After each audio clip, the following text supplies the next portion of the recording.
Oi, gente, boa tarde, bom dia, boa noite. Eu sou a professora Alexandra, professora de português de vocês. E nessa unidade 1, a gente vai aprender gramática, né? E é linguagem que a gente vai aprender. E a gente tem dois objetivos para cumprir, né?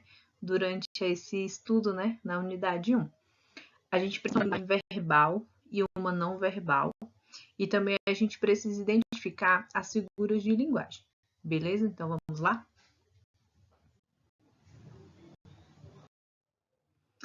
Gente, o que é linguagem, né? Para que a gente comece com esse estudo.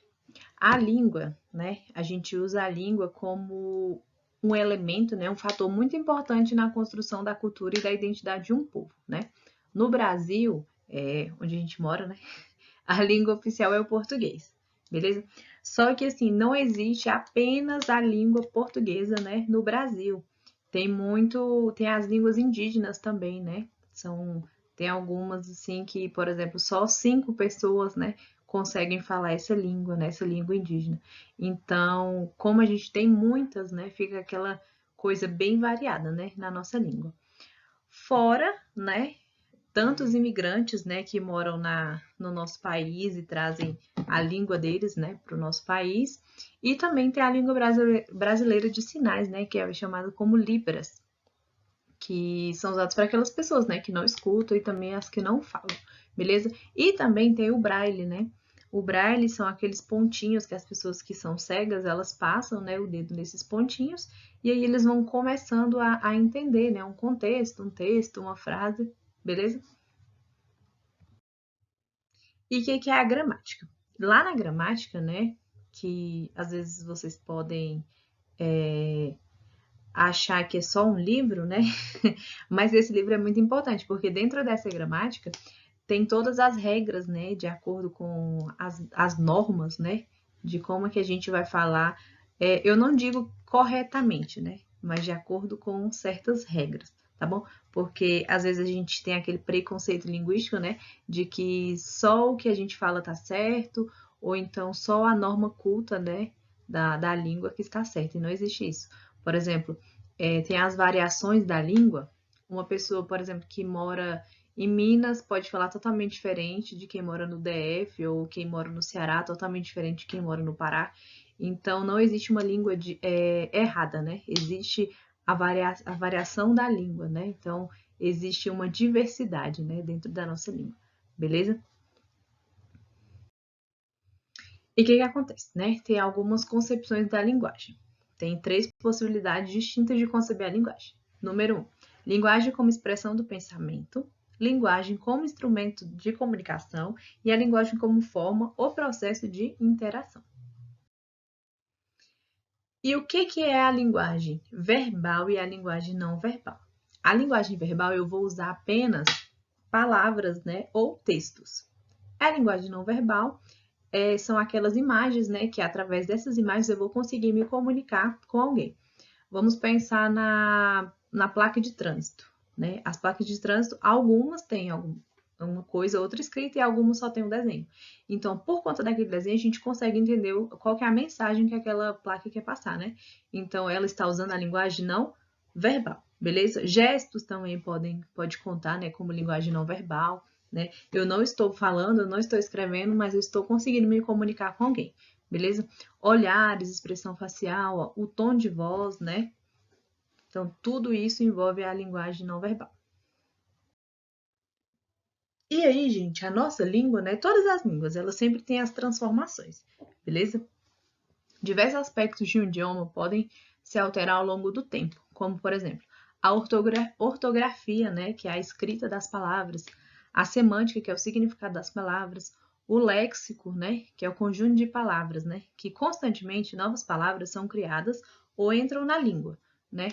Por exemplo, muita gente pode ter trazido palavras da língua inglesa, né, para o nosso idioma, ou palavras até mesmo, a gente encontra muita palavra da língua francesa dentro da nossa língua, né, da língua portuguesa. A fonética também, né, que é a pronúncia das palavras, né, o som que as palavras produzem, as letras, né, e a sintaxe, que é a organização das palavras, né, a função de cada palavra, de que cada palavra vai exercer dentro de uma frase, né, de um texto também.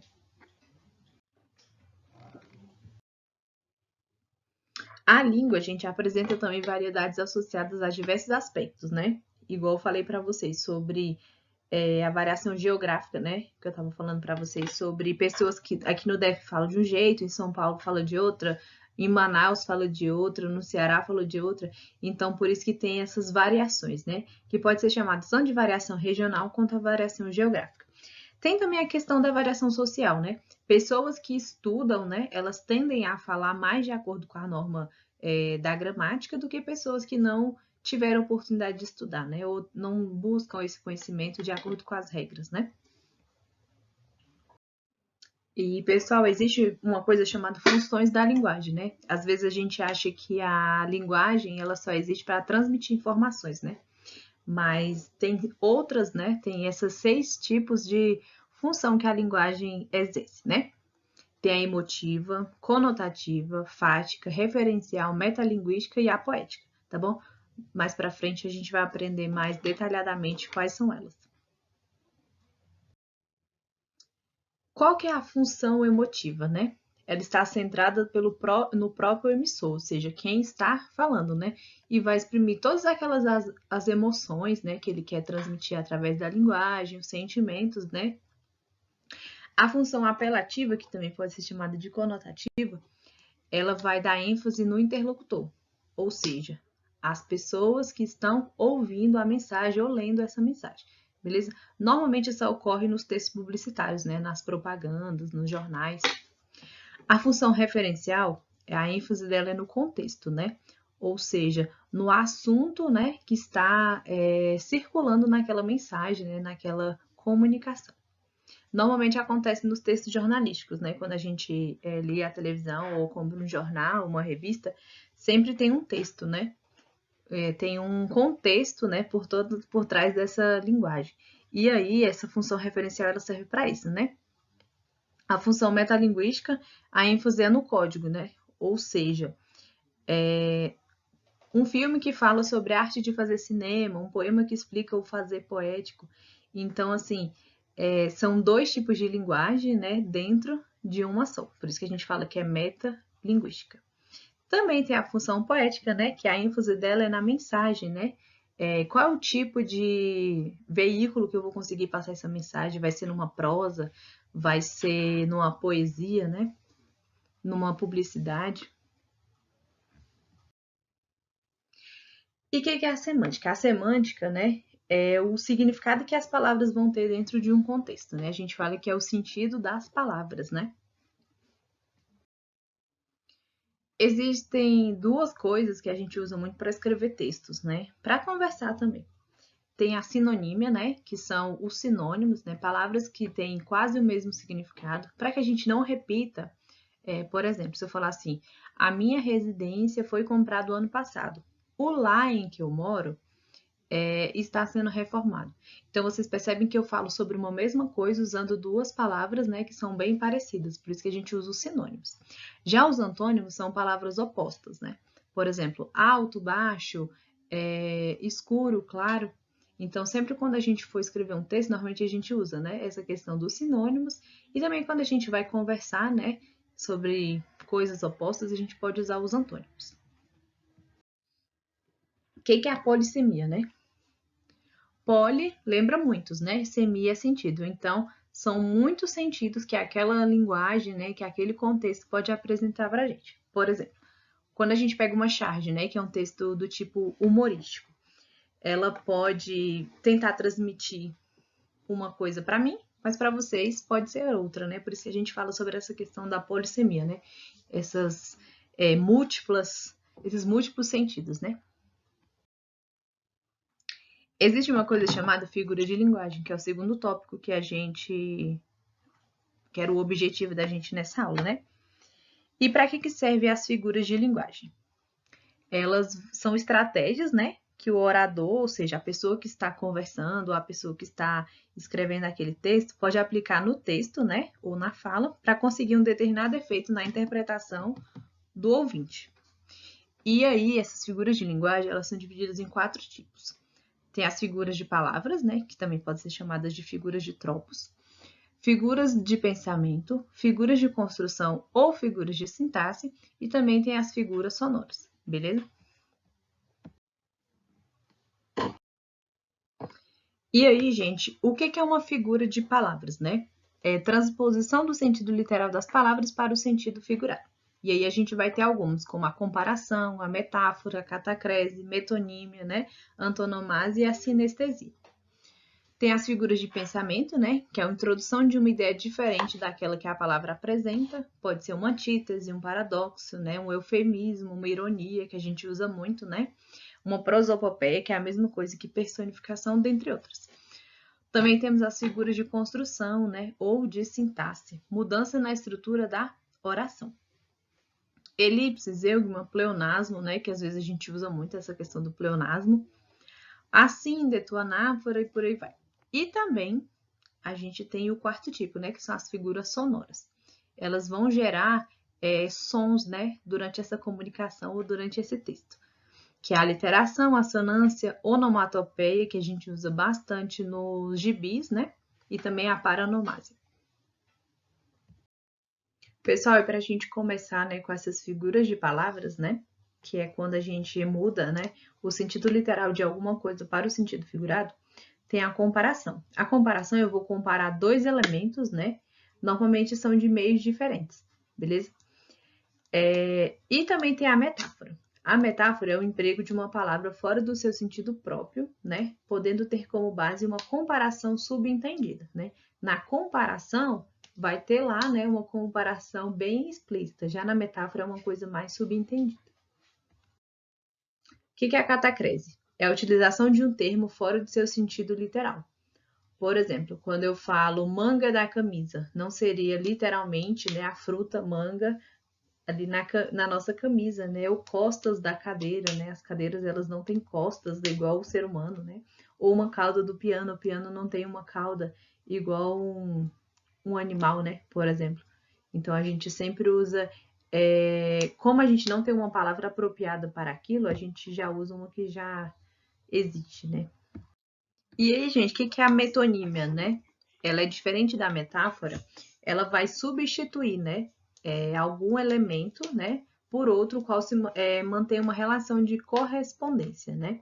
Por exemplo, quando eu falo assim, li muitas vezes Camões, né? Eu não vou dizer que eu li várias vezes os livros de Camões, né? Ou o autor da obra, né?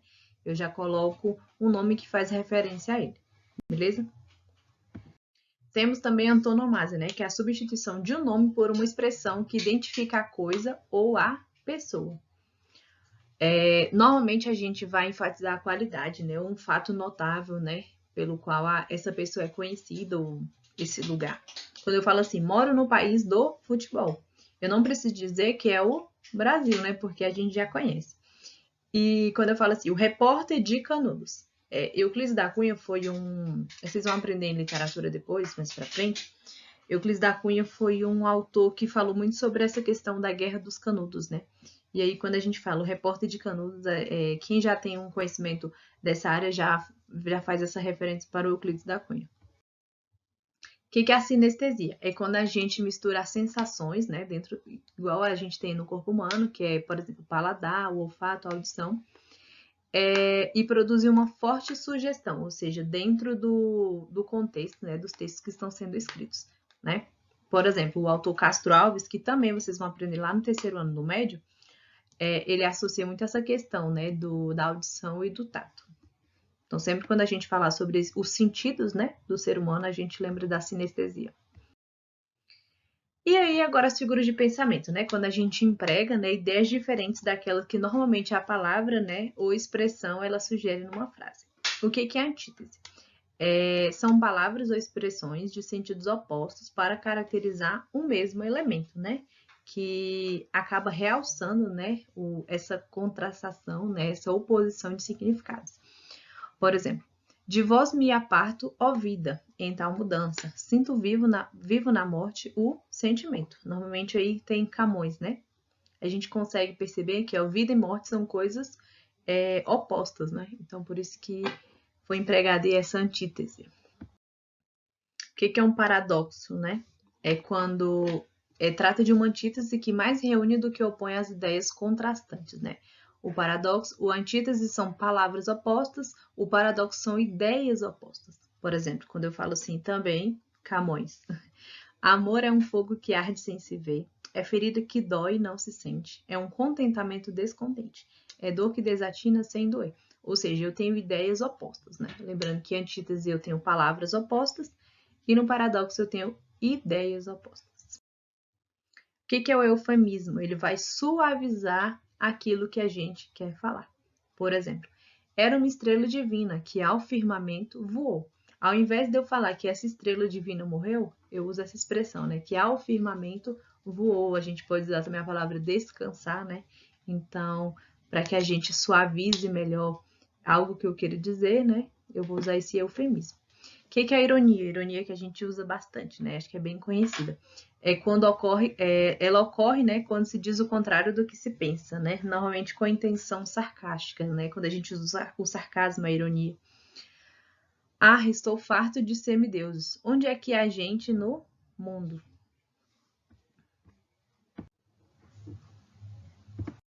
Gente, se no eufemismo, né, a gente tenta suavizar aquilo que a gente fala, o que a gente escreve, lá na hipérbole a gente vai exagerar, né? O pensamento ferve e é um turbilhão de lava, né? Ou seja, a gente exagera bastante, né? Que o pensamento ele não se torna como uma lava de vulcão, né? É bem esquisito, né? A gente falar isso, a gente exagerar as coisas. O que é a personificação ou prosopopeia, né, gente? O que é isso?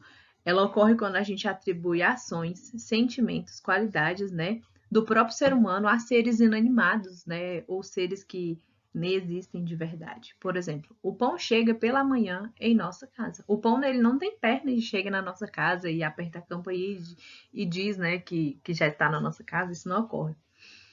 Mas a gente traz essas emoções, né, esses sentimentos, essas ações para alguns seres inanimados ou seres que são irracionais, né? Por exemplo, o pão. O que é uma gradação? Ela surge quando no texto se cria uma sequência de ideias em progressão, né? Ou seja, o que é a gradação?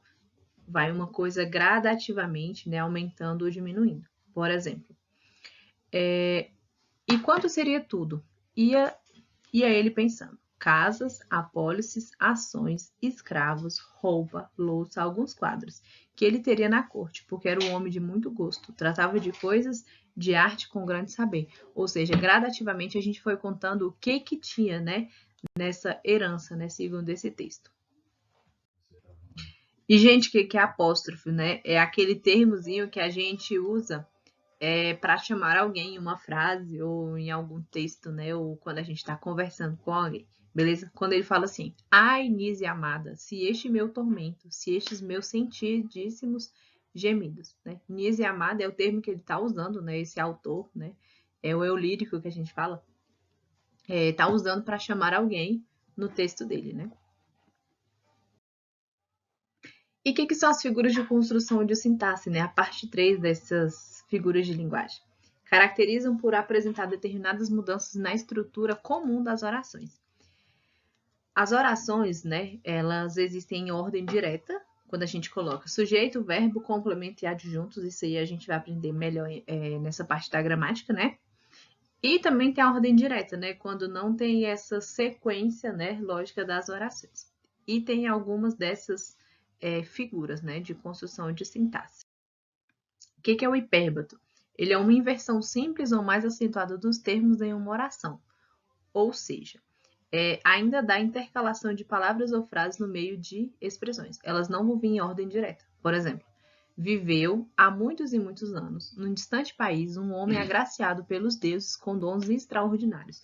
Ou seja, não veio sujeito, verbo, complemento e todos os outros termos, né, que tem uma oração. Viveu, verbo, há muitos e muitos anos, adjunto adverbial. Num distante país, adjunto adverbial também. Um homem agraciado, né? Então, o sujeito está vindo depois, né, do verbo, está vindo depois dos adjuntos. Então, vem essa questão, né, da ordem indireta. O que é elipse? Elipse é a omissão de uma ou mais palavras sem que se comprometa o sentido da frase. Por exemplo, ele, né, tá omisso, via o futuro em mágicos espelhos, tua bela visão enfeitiçava. Sonhava, quem sonhava? Ele, né, tá omisso, né, nessa escrita. Sonhava adormecer nos teus joelhos, estando em leve, ele sonhava. Beleza? O que é a zeugma? Ela ocorre quando a omissão de uma ou mais palavras já expressas anteriormente na frase. Se na elipse são palavras que são omitidas, né? Sem que comprometa o sentido da frase, a zeugma é quando a gente omite uma coisa, né? Algum termo que já foi dito anteriormente. Por exemplo, em frente do meu leito, em negro quadro, a minha amante dorme. A minha amante é uma estampa de bela adormecida. Eu não precisei dizer ela, né? Ou a minha amante, né? Eu só troquei a minha amante pelo pronomezinho ela. O que é o pleonasmo, né? Consiste no uso simultâneo de termos diferentes, porém com o mesmo sentido, para realçar uma ideia ou deixá-la mais clara. Por exemplo, e em seu louvor, hei de espalhar o meu canto, e rir meu riso e derramar meu pranto, ao seu pesar ou seu contentamento. Vinícius de Moraes, um autor brasileiro. Rir meu riso, né? Se a gente já ri, a gente já está usando nosso riso, né? Nosso sorriso. Então não tinha por que a gente colocar isso. Mas para que a gente realce, né, uma ideia, enfatize algo, deixe mais claro, a gente usa esse pleonasmo. Por exemplo, entrar para dentro, né? Se você já entra, você vai para dentro de algum lugar. Subir para cima, se você sobe, se você já está, né, para cima, indo para cima. Descer, você já está indo para baixo. Então, não tinha por que usar tais palavras, né? Mas para que a gente realce ou deixe todo esse contexto mais claro, né? A gente usa esses pleonasmos. O que é o polissíndeto? Poli são muitos, né? Lembra que eu falei isso para vocês no começo ainda, da questão da polissemia. O polissíndeto é quando eu tenho muitos, né, conectivos, ou seja, muitas conjunções, né? Conjunções que nós vamos aprender mais na frente. E a névoa, e flores, e o doce ar cheiroso do amanhecer na serra, e o céu azul, e o manto nebuloso do céu de minha terra. Ou seja, vocês percebem que há vários conectivos, né? Essa repetição dos conectivos, principalmente dessa conjunçãozinha e, né? Pessoal, se no polissíndeto a gente tem muitos síndetos, né? Muitos conectivos, muitas conjunções, no assíndeto a gente vai ter a ausência, né? Desses conectivos. Por exemplo, escolhi, paguei, levei para casa. Fica uma coisa esquisita, né? Porque a gente sempre usa as conjunções, né? Para ligar essas orações, esses verbos. Mas no polissíndeto acontece e no assíndeto não. O anacoluto é quando há uma modificação da estrutura regular de uma oração, em que se introduz uma palavra ou expressão que fica solto. Por exemplo, eu, não me importa a desonra do mundo. Fica assim fica sem ligação, né, sintática com os outros termos dessa oração. Anáfora, ela consiste na repetição de uma ou mais palavras para dar ênfase a uma ideia, né? Normalmente a gente usa muito quando a gente vai escrever uma poesia, né, uma música. Nem um minuto se passa, nem um inseto esvoação, nem uma brisa perpassa sem uma lembrança aqui. Então eu usei a palavra nem, né, várias vezes, né, para enfatizar algo. Então quando eu uso uma palavra várias vezes, vai ser chamada de anáfora. Silepse. Consiste na concordância feita com um termo que está subentendido e não com um termo que aparece claro na oração. A gente tem 3 tipos de silepse, né? Tem a silepse de gênero, né? Nessa questão de feminino e masculino. Por exemplo, Vossa Excelência parece cansado devido à viagem. Vossa Excelência a gente acha que é feminino, né? Sempre é feminino. Mas, como às vezes ele pode estar se referindo a uma pessoa do sexo masculino, né? Vossa Excelência parece cansado. Por isso que a gente colocou esse cansado na questão do gênero. Número. Sempre da questão do singular e plural, plural, singular. O pessoal ficou apavorado e saíram correndo.